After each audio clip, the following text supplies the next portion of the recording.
Y'all not doing this every day. I just refuse to believe it. I'm addicted to finessing. I'm addicted to finessing. I'm addicted to finessing. Hey internet besties, welcome and welcome back to the channel. As you can tell by the title, today is going to be a little bit of a rant video about the that girl trend that is taking over the internet. But before we get started, if this is your first time seeing my face, hey, what's up? My name is Champagne. I do a lot of beauty and hair content here on the channel. I'm also starting to get into commentary, so if you're interested in videos like these, definitely click the subscribe button. Did I just glitch? Definitely click the subscribe button down below and stick around. We would love to have you. We have a lot of fun here. Also, if you're interested in this hair that I'm rocking right now, girl, this is a little La Synthetica joint. I did review her a couple of months back. I will put the link to my review in the cards up here so you can check her out after you're done watching this video. So let's just jump right into it. What is the that girl trend?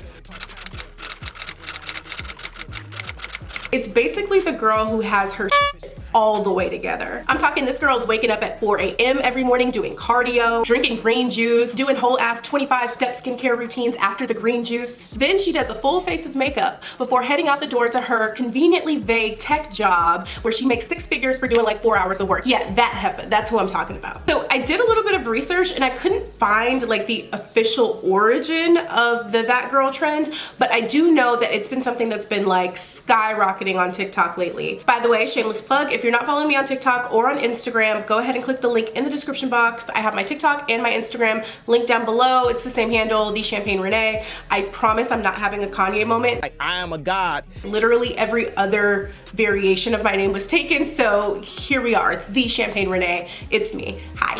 Anyway, so as I was saying, in general, like the main concept isn't bad at its core. It's basically just wanting to be or striving to be the best version of yourself. Like the best way that I can describe it is imagine the person that you want to be and then cosplaying as her. Which in theory, I guess works, right? Because technically you're manifesting who you want to be by doing the action.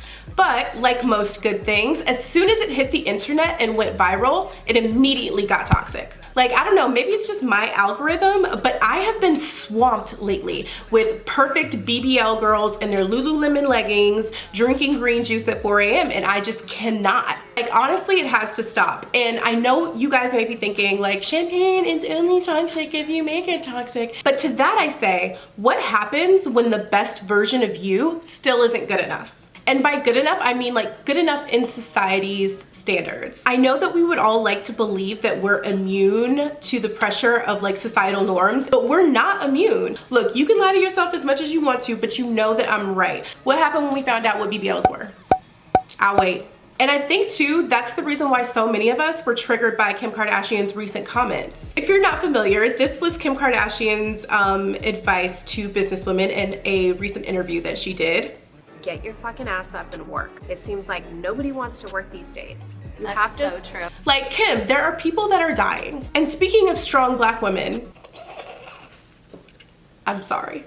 I feel like this sort of trend is especially dangerous for black women because we've sort of been conditioned to hold ourselves to unrealistic standards. Not to go back to the BBL thing, but if you think about it, like how impactful was that surge of BBLs once it hit Instagram and once you saw your favorite bloggers or your favorite YouTubers heading off to the DR getting snipped and trimmed. This became something that was like, now we have this new perspective of what our ideal body image is. And not to say that it's not impacting other women, but I would say black women especially are impacted by things like that because that is what is promoted as what our baseline is or our standard is for the way our bodies look. What the BBL era has been really effective at is literally isolating every single group of black women that does not fit in that standard because that has become now the expectation of what our bodies look like. Continuing to perpetuate this like unrealistic routine and lifestyle and body type, like it's just so toxic.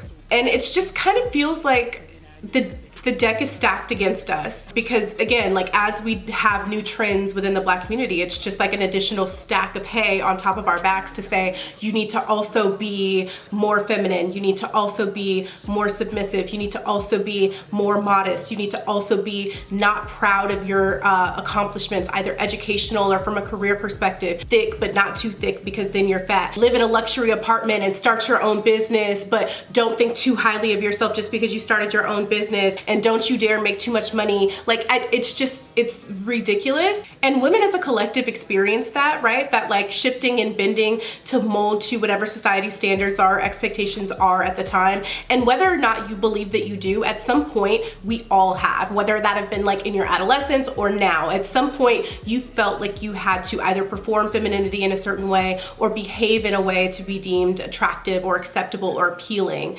I just feel like this is dangerous, especially when you start to kind of lose yourself in what that girl means. As we continue to get flooded with images of like these unrealistic daily routines, that now becomes the standard.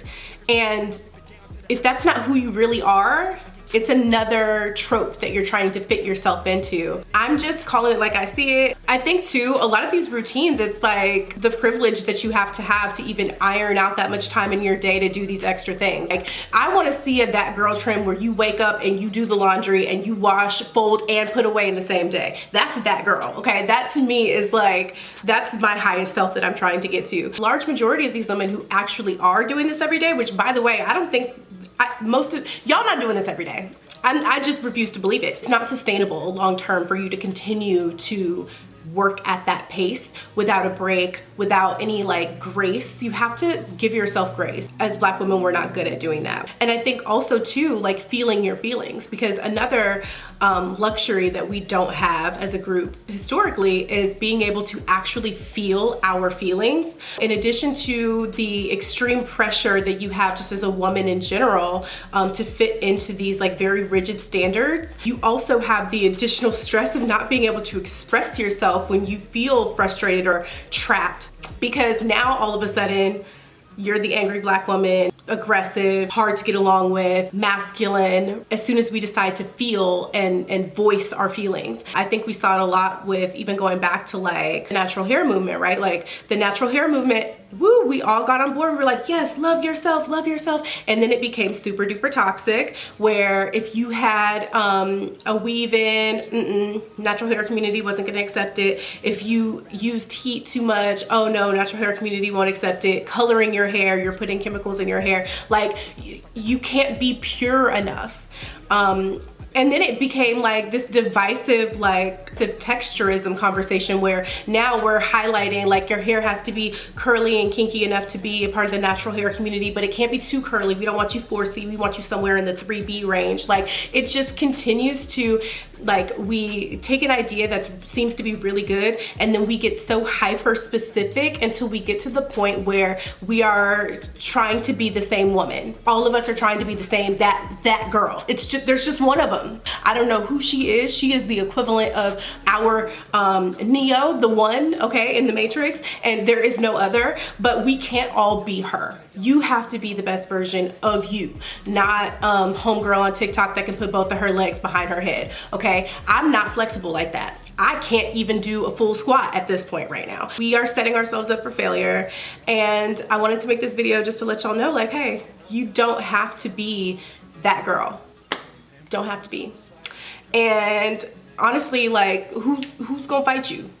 Who gonna make you be that girl? So let me know what you guys think down below in the comment section. Do you guys think that that girl trend is as toxic as I do? Because I really, like, I feel like I'm about to black out. I feel like I'm having another natural hair waist trainer like 2013 moment where everybody was just insane and I was like, ooh, I can't keep up with this, and I'm just gonna have to be the fat girl without the waist trainer and with a wig on because I just couldn't do it.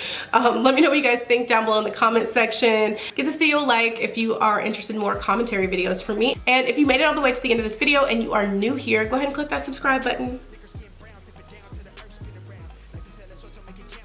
And I will catch you guys in my next one. Bye.